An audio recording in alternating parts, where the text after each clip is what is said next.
कौड़ी नहीं हुई नसीब।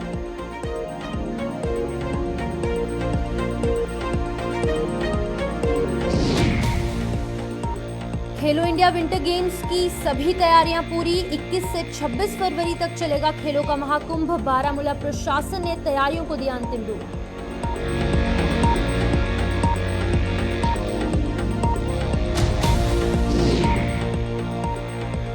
सांबा में मॉक विलेज स्थापित करने की तैयारी शुरू। केंद्रीय बजट में जम्मू कश्मीर को दी गई सौगात। जिला प्रशासन ने एक्शन में आकर शुरू की तैयारी।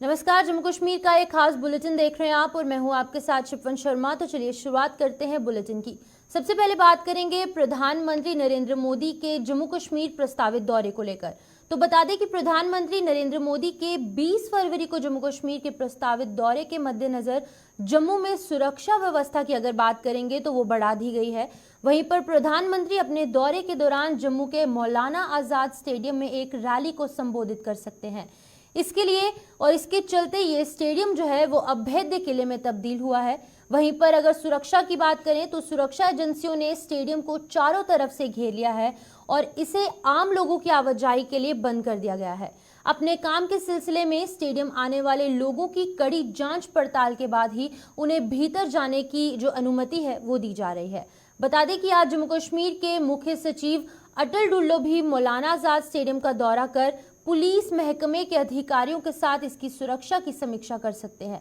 इस खबर पर हम अपडेट लेंगे, लेकिन आपको पहले बताते चले कि जिस तरीके से आप तस्वीरों में साफ देख सकते हैं कि किस तरीके से यहाँ पर बैरिकेडिंग की गई है, तारें बिछाई गई हैं ताकि कोई भी जो लोग हैं वो मौलाना आजाद स्टेडियम के अंदर दाखिल ना हो सके और जो भी यहाँ पर बच्चे जो खेलकूद के माध्यम से यहाँ पर जाते हैं उनकी कड़ी जांच पड़ताल के बाद ही उन्हें अंदर जाने दिया जाता है। आपको बता दें कि जिस तरीके से ये दौरा काफी अहम साबित हो सकता है। प्रधानमंत्री नरेंद्र मोदी जो है वो 20 फरवरी को जम्मू कश्मीर का दौरा कर सकते हैं और इस दौरान वो जो मौलाना आजाद स्टेडियम है जो कि जीवल में स्थित है जम्मू के, यहाँ पर वो एक महारैली को संबोधित कर सकते हैं। और आपको बता दें कि इसके लिए कड़ी सुरक्षा के इंतजाम किए गए हैं। वहीं पर कितना अहम ये दौरा रह सकता है ये देखने वाली बात होगी, लेकिन पहले इस दौरे को लेकर हम ज्यादा जानकारी लेंगे अनिल से। अनिल हमारे साथ फोनलाइन के माध्यम से ज्वाइन कर चुके हैं। अनिल बताइएगा, जिस तरीके से 2024 की इलेक्शंस आने वाली हैं, कितना अहम ये दौरा रह सकता है 24 चुनाव को देखते हुए? देखिए, इस वक्त अगर हम बात करें तो जम्मू कश्मीर को लेकर देश के प्रधानमंत्री का अहम दौरा जो है वो यह माना जा रहा है और जम्मू कश्मीर को कई जो है अहम बड़ी सौगातें जो है देश के प्रधानमंत्री देने जा रहे हैं और वर्ष 2024 जो है चुनावों से भरा हुआ माहौल जो है वो इस समय देखने को मिल रहा है और सरगर्मियां जो है वो तेज हो चुकी हैं और देश के प्रधानमंत्री का जम्मू कश्मीर का दौरा अनुच्छेद 370 हटने के बाद ये पहला दौरा माना जा रहा है और जिसको लेकर ये बेहद अहम दौरा है जिसमें बड़ी सौगातें जम्मू कश्मीर को देने जा रहे हैं, जिसमें एम्स की बात करते हैं और अन्य ऐसी परियोजनाएं हैं जिनका शिलान्यास जो है वो प्रधानमंत्री द्वारा जो है वो होने वाला है। उनका दौरा 20 फरवरी को जो है वो अभी तक निर्धारित हुआ है, संभावनाएं तय हैं और आज इसको लेकर जो है चीफ सेक्रेटरी की बात करते हैं तो आज वो भी कुछ ही समय के अंदर जो है वो यहाँ पर पहुंचने वाले हैं और वो जो है वहां का जायजा लेंगे, निरीक्षण करेंगे, व्यवस्थाएं देखेंगे और पूरी तरह से आप देख रहे हैं कि इस पूरे मौलाना आजाद स्टेडियम की पैराफरी जो है आउटर पैराफरी को सील कर दिया गया है क्योंकि प्रधानमंत्री को देखते हुए पूरा उचित जो है सघन जो है पूरी तरह से निरीक्षण रखा जा रहा है, तैयारियां पूरी हैं और वहीं पर कुछ ही समय के बाद जो है जम्मू कश्मीर के भाजपा के अध्यक्ष रविंदर रैना जो है प्रधानमंत्री के दौरे को लेकर जो है अहम बड़ी जो है संबोधित करने जा रहे हैं। हालांकि कुछ ही देर में संबोधित करेंगे और मीडिया को संबोधित करेंगे और उनके दौरे को लेकर जो है ज्यादा जानकारी जो है खुलकर बताएंगे और क्या क्या रहेगा, किस तरह की स्ट्रेटेजी रहने वाली है और क्या प्लान आउट रहने वाला है, जिसको लेकर कुछ ही समय के अंदर जो है भाजपा अध्यक्ष, हालांकि लगभग 1 बजे के करीब जो है इस वक्त अगर हम कहें तो भाजपा के खेमे में जो है कई बड़ी जो है ज्वाइनिंग देखने को मिल रही है। पहाड़ी समुदाय की बात करते हैं तो पहाड़ी समुदाय के जो लीडर हैं वो भी कुछ ही समय के अंदर या कि आज या कल के भीतर जो है वो आज भाजपा का दामन साध सकते हैं, क्योंकि पहाड़ियों की जो एसटी स्टेटस की मांग थी, 90-80 से जो एसटी और एससी की बात करते हैं, जो यहाँ पर देखने को मिलता था, चाहे वो गुज्जर बकरवाल है, चाहे वो पहाड़ी कबीला है, जिनको लेकर काफी समय से वंचित रखा जाता था, जिसको लेकर हमने देखा कि विवाद भी कई बार देखने को मिला। गुज्जर बकरवाल समाज ने ये कहा कि हमारे हक जो है वो छीने जा रहे हैं, मगर इस पर लेफ्टिनेंट गवर्नर मनोज सिन्हा ने खास पुलिस तंत्र के चीफ एडिटर से, अगर हम बात करते हैं एग्जीक्यूटिव एडिटर हमारे विश्वास गोयल जी से बातचीत की थी, और उन्होंने साफ कहा था कि किसी का भी कोई हक जो है वो नहीं छीना जाएगा। तो कहीं ना कहीं आप ये देखिए कि ये एक अहम दौरा, और उस बीच कई बड़ी सौगात जो है वो पहले ही मिल चुकी हैं, और अब प्रधानमंत्री का यहाँ पर आगमन होना और यहाँ पर आना, और उसके बाद जम्मू की जनता को संबोधित करना, और कई बड़े सौगातों को जो है वो जो है जम्मू को समर्पित करना, जम्मू कश्मीर को समर्पित करना। अनिल, यहाँ पर विधानसभा चुनाव को लेकर बात करेंगे। जिस तरीके से विधानसभा चुनाव के दरवाजे जो है वो काफी देर से बंद है, तो आपको क्या लगता है कि इस दौरे के बाद यहाँ पर विधानसभा चुनाव के दरवाजे खुल सकते हैं? जो है वो अपनाती है, और वहीं पर चुनावी की बात करते हैं तो चुनावों का आपने जिक्र किया है, ये रणनीति जो है चुनाव आयोग द्वारा होनी है, मगर उसी पर अगर हम बात करें तो चुनाव आयोग जब डेट और तिथि तय करेगा और उसी के बाद जो अनाउंसमेंट होगी ये उस पर निर्भर होगा, और उसी के बाद जो है जम्मू कश्मीर में विधानसभा चुनावों का बिगुल जो है वो पूरी तरह से फूका जाएगा, और उसी के बाद हालांकि उसको लेकर तमाम जो रीजनल पार्टीज हैं, चाहे वो नेशनल कॉन्फ्रेंस की बात करें, पीडीपी की बात करते हैं, या फिर अन्य जो दल हैं, वो पूरी तरह से तैयारियों में जुटे हैं। आप देख रहे हैं कि जो जहां पर कांग्रेस की बात करते हैं, क्योंकि तो कांग्रेस जो है वो अपनी तैयारियों में जुटी है, पीडीपी 17 को अहम बड़ी बैठक करने जा रही है, और नेशनल कॉन्फ्रेंस लगातार आप देख रहे हैं कि डॉक्टर फारूक अब्दुल्ला हो, उमर अब्दुल्ला हो, लगातार वो दौरे कर रहे हैं। वहीं पर गुलाम नबी आजाद की बात करते हैं, वो भी अपने दौरे कर रहे हैं, और महबूबा मुफ्ती की अगर हम बात करते हैं तो वो भी अपने दौरे पर जो है वो लगातार आए दिन देखने को मिल रहे हैं। तो कहीं ना कहीं रणनीति आता है, इंतजार है कि चुनावों का बिगुल कब बजेगा और कब जाकर जो है जम्मू कश्मीर में एक बार फिर से विधानसभा के साथ साथ लोकसभा की तैयारियों में तो भाजपा और अन्य विपक्षी दल जो है वो पूरी तरह अनिल, लोगों के हवाले से बात करेंगे, स्थानीय लोगों के हवाले से यहाँ पर मैं बात करना चाहूंगी कि उनकी कितनी उम्मीदें जो है वो प्रधानमंत्री नरेंद्र मोदी के दौरे से जुड़ी हुई हैं।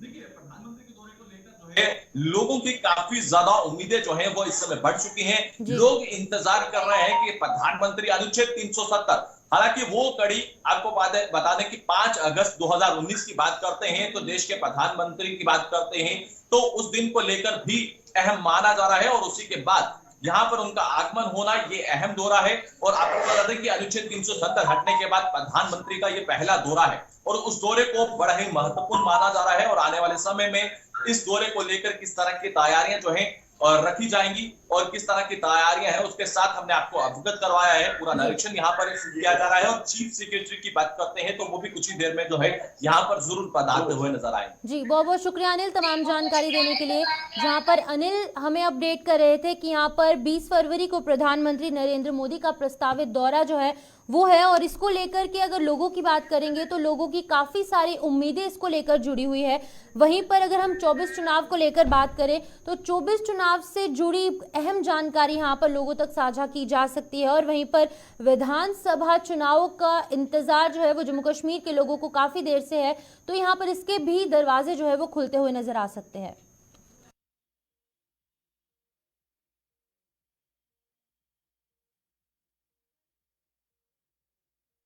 तो चलिए अगली खबर की ओर बढ़ते हैं। बता दें कि दिल्ली अमृतसर कटरा एक्सप्रेसवे के निर्माण के लिए कठुआ जिले में कुछ परिवारों की जो जमीनें हैं उनका अधिग्रहण विवादों में घिर चुका है। बता दें कि जिले के निहालपुर गांव के 4 परिवारों ने उन्हें फूटी कौड़ी भी ना दिए जाने का आरोप लगाते हुए निर्माण कंपनियों की गाड़ियों की आवाजाही रोक दी है। आपको बता दें कि इन लोगों के मुताबिक उनकी जमीनों पर एक्सप्रेसवे का निर्माण भी हो चुका है, लेकिन अभी तक विभिन्न सरकारी विभागों की चौखट पर जूते चप्पल घिसाने के बावजूद उन्हें मुआवजा नहीं मिल पाया। इस खबर पर हम अपडेट लेंगे हमारे संवाददाता रंजीव मेहता से, लेकिन आपको पहले बता दें कि यहाँ पर लोगों को काफी परेशानियों का सामना करना पड़ता है। तो अपडेट लेते हैं हम रंजीव मेहता से। रंजीव हमारे साथ ज्वाइन कर चुके हैं। रंजीव बताइएगा, जहां पर लोगों को एक और यहाँ पर सुविधाएं दी जा रही हैं, लेकिन वहीं लोगों की जमीनें, लोगों के घर भी तोड़े जा रहे हैं और बावजूद इसके उन्हें मुआवजा नहीं मिल पा रहा, तो किस तरीके से देखते हैं आप इसको?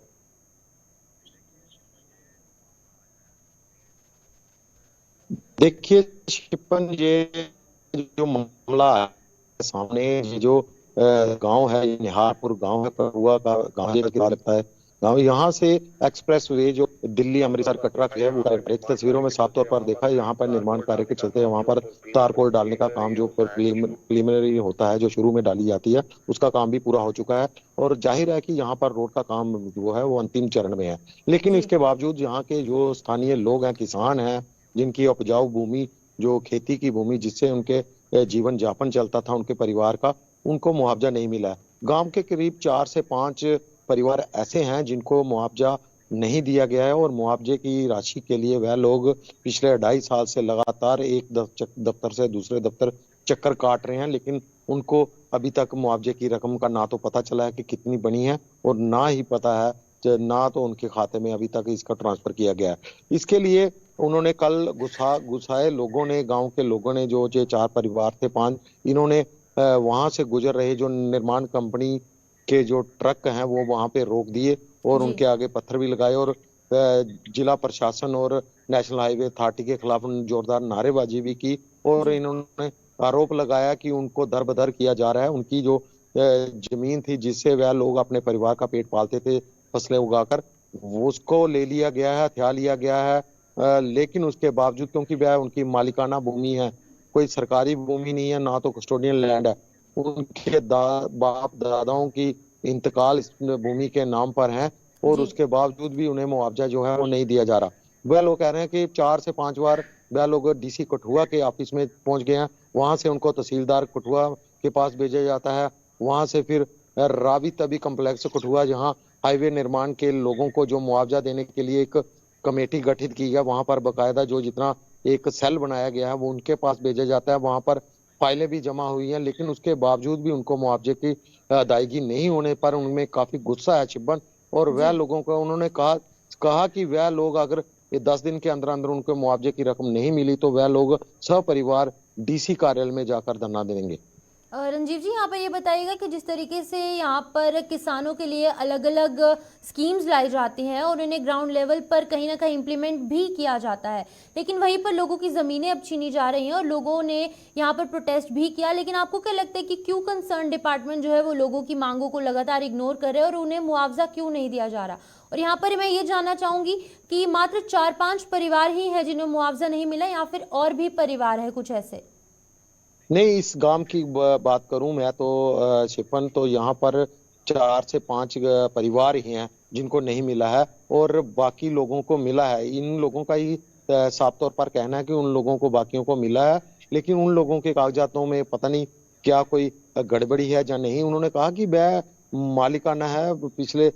150 साल से उनके बाप दादा जो है इस जमीन को जोत रहे थे, उनके नाम से गिरदावरी है। उन्होंने कागजात भी दिखाए हैं, और इनकी फॉर्म में जो फॉर्म भरकर जो फाइलें जमा करवानी थी वो भी करवाई गई हैं, लेकिन उसके बावजूद भी अदायगी नहीं हुई। लेकिन जमीनों पर सड़क जो है वो बना दी गई है। एक्सप्रेस वे की बात करूं तो काम काफी तेजी से चल रहा है। इसको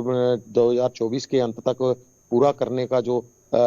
समय सीमा तय की गई, उसके अंतर्गत इसका काम फास्ट चल रहा है, लेकिन लोगों को मुआवजा देने में कहीं ना कहीं प्रशासन की सुस्ती रफ्तार जो है वो सामने आ रही है। जी, बहुत बहुत शुक्रिया रंजीव जी तमाम जानकारी देने के लिए। जहां पर रंजीव मेहता कठुआ से हमें अपडेट कर रहे थे कि यहां पर लगातार जो एक्सप्रेसवे है उसका काम करवाया जा रहा है। दिल्ली अमृतसर कटरा एक्सप्रेसवे का जो निर्माण है वो लगातार जारी है, लेकिन कुछ ऐसे परिवार हैं यहाँ पर, 4 से 5 परिवार कुछ ऐसे हैं जिनकी की ज़मीनें और उनके घर यहाँ पर ले लिए गए हैं, क्योंकि एक्सप्रेसवे के अंदर, इस निर्माण कार्य के अंदर वो ज़मीन आनी थी, लेकिन इन्हें सरकार द्वारा लगातार जो है वो मुआवजा नहीं मिल पा रहा और लगातार इनके द्वारा यहाँ पर प्रोटेस्ट भी किया गया। लेकिन फिर भी जो NHAI है, यानी कि national highway authority of India, और जो कंसर्न डिपार्टमेंट है वो इनकी जो बातें हैं उसको नज़रअंदाज कर रहे हैं, इनको लगातार इग्नोर किया जा रहा है। तो आपको बता दें कि लगातार इनकी मांग है कि उन्हें मुआवजा जो है वो प्रदान किया जाए।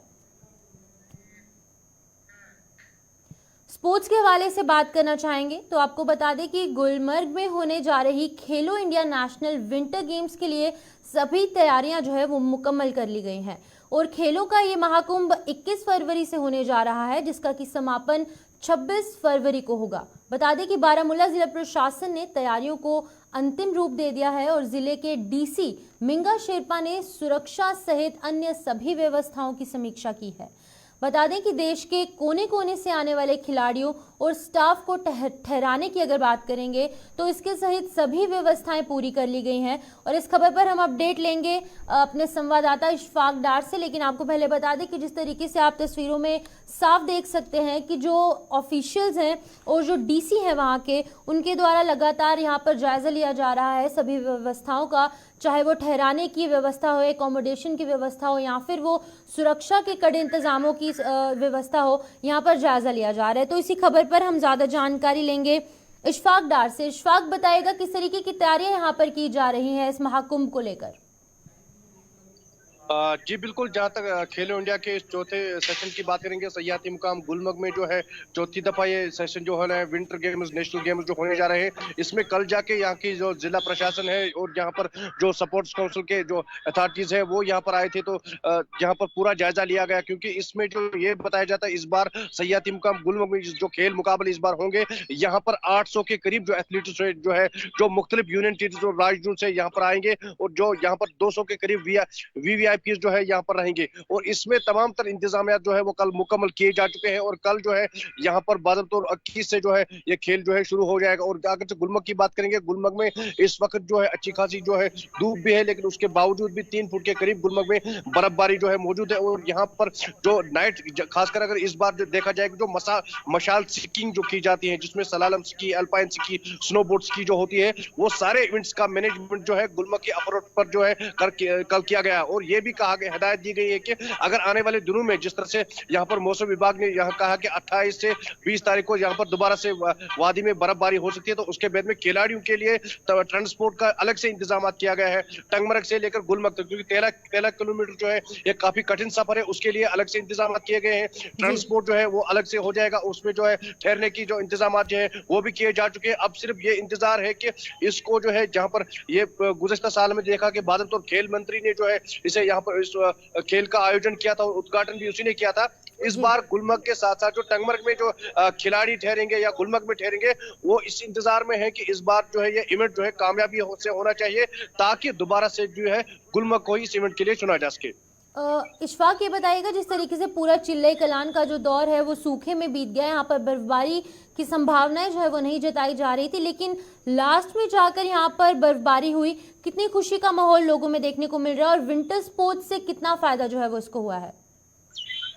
जी देखिए, बिल्कुल आपने सही कहा। जिस तरह से हम गुलमर्ग की बात करेंगे, क्योंकि एक विंटर डेस्टिनेशन ही है, 1984 में यहाँ पर जो नेशनल गेम्स का आगाज किया गया था, 1984 से लेकर आज तक यहाँ पर जिस विंटर डेस्टिनेशन में काफी सारे खेल मुकाबले किए गए थे। लेकिन इस साल हमने देखा कि पहली बार ऐसा मौसम बन गया था कि यहाँ पर चिले कलान का दौर जो 40 दिनों का मौसम यहाँ पर रहता था, दूर दूर तक बर्फबारी के आसार नजर नहीं आता, पूरा सूखा पड़ा हुआ था। और साथ साथ में जब यहाँ पर चिले खुर्द का दौर शुरू हुआ है, अभी यहाँ पर चिले खुर्द में ही जो बर्फबारी गुज़श्ता दिनों हुई है, तो 3 फुट के करीब पूरी पहाड़ी इलाकों में बर्फबारी हुई, लेकिन मैदानी इलाकों में कम ही बर्फबारी हुई है। जानकारी देने के लिए इशफाक डार हमें गुलमर्ग से अगर बात करेंगे तो वहां से अपडेट कर रहे थे किस तरीके से यहाँ पर विंटर स्पोर्ट्स का आयोजन किया जाएगा और तमाम तैयारियां जो है वो इसको लेकर पूरी कर दी गई हैं। तो चलिए अगली खबर की ओर बढ़ते हैं। सांबा जिले की बात करेंगे तो सांबा जिले में जम्मू कश्मीर की पहली मॉक विलेज को स्थापित करने की तैयारियां जो हैं वो शुरू कर दी गई हैं। बता दें कि केंद्रीय बजट में सांबा जिले को मॉक विलेज की सौगात दी गई थी, जिसके चलते कि जिला प्रशासन एक्शन मोड में दिख रहा है। क्या खासियत होगी मॉक विलेज की, इस पर ज्यादा जानकारी दे रहे हैं सांबा से हमारे संवाददाता ऋषि खजूरिया। लेकिन उससे पहले मैं आपको बता दूं कि यहाँ पर ये प्रस्तावित किया गया था कि सांबा की अगर बात करेंगे तो सांबा जिले को यहाँ पर मॉक विलेज के रूप में देखा जाएगा और क्या कुछ खासियत यहाँ पर इसको देखने को मिल सकती है, इसी पर ज्यादा जानकारी देने के लिए हमारे साथ ऋषि ज्वाइन कर चुके हैं। ऋषि बताइएगा इस मॉक विलेज की क्या कुछ खासियत देखने को मिल सकती है और लोगों का कितना फायदा जो है वो हो सकता है। देखिए, आपको बताना चाहते हैं कि जिस तरह से हाल ही में जो अंतरिम बजट जो वो पेश किया गया था लोकसभा में, और उस बजट में जम्मू कश्मीर को एक बड़ी सौगात दी गई है केंद्र सरकार की तरफ से, जिसमें आपको बता दें कि पहला टूरिज्म मॉक विलेज जो है ये जम्मू कश्मीर को मिला है, और वो मिला है डिस्ट्रिक्ट सांबा को। तो सांबा में ये मॉक विलेज बनने जा रहा है, जिसको लेकर प्रशासन ने काम शुरू कर दिया है। लैंड आइडेंटिफिकेशन को लेकर काम यहाँ पर किया जा रहा है, और जल्द ही लैंड आइडेंटिफाई की जाएगी, लैंड एक्वायर की जाएगी, और उसके बाद यहाँ पर काम शुरू किया जाएगा। क्योंकि आपको मैं बताना चाहता हूँ कि सांबा जो है ये शूरवीरों की धरती तो कहा जाता है, लेकिन ये देवों की धरती भी है, जिसमें आपको पुरमंडल उत्तरबैनी जो हमारे प्रसिद्ध ऐतिहासिक देवस्थान है, इसी के साथ साथ चिची माता जी का मंदिर है। तो ये तमाम चीजें हैं जिसको लेकर जम्मू कश्मीर के बाहरी राज्यों की अगर बात करें तो बाहरी राज्यों से जो यहाँ पर टूरिस्ट आते हैं, टूरिस्ट यहाँ पर ज्यादा तादाद में आए टूरिस्ट जो है वो हमारे जम्मू कश्मीर का डोगरा कल्चर, सभ्यता, संस्कृति के बारे में जाने, उसी को लेकर ये मॉक विलेज जो बनाया जा रहा है, जिसके सराउंडिंग आपको बता दें जो हमें जानकारी मिल रही है, इस मॉक विलेज को आप ये कह सकते हैं कि डुग्गर धानी का नाम जो है वो प्रशासन ने इसको दिया है, केंद्र सरकार ने दिया है। तो डुग्गर धानी जो ये बनने जा रही है, जिसमें डोगरी संस्कृति सभ्यता होगी, यहाँ पर क्राफ्ट, हैंडीक्राफ्ट का जो काम किया जाता है उसे दर्शाया जाएगा। लोकल जो हमारे यहाँ के कारीगर लोग जो है, आर्टिजन्स हैं, वो अपनी बनाई हुई चीजें यहाँ पर जो वो एक्सप्लोर कर सकते हैं, और उसी के साथ साथ इसमें रिलीजियस प्लेसेस साथ में रहेंगी। आपके तमाम जंगल के इलाके हैं, यहाँ पर बसंतर दरिया एक बहुत बड़ा रिवर फ्रंट आप कह सकते हैं, ये भी इसमें है। तो एक पूरा सर्किट यहाँ पर बनेगा, और जो टूरिस्ट यहाँ पर आएंगे वो यहाँ पर हमारे संस्कृति सभ्यता को तो देखेंगे, यहाँ से वो कुछ ना कुछ वो नया जो सीख कर जाएंगे, और वो वहां पर जाकर हमारे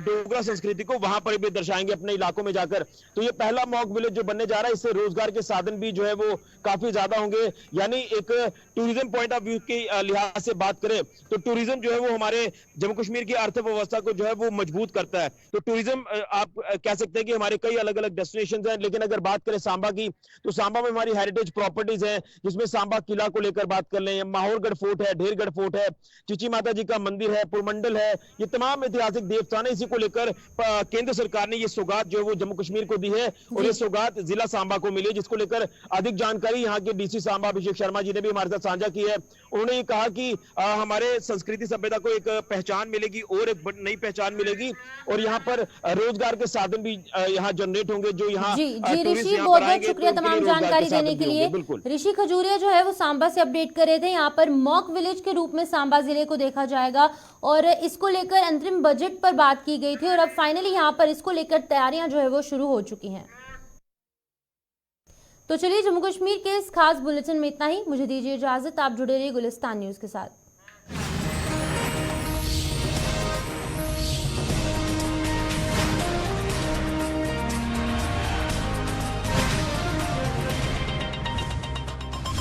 ली फॉर्ड हेल्थ केयर लिमिटेड, देश की सर्वश्रेष्ठ फार्मास्यूटिकल कंपनी।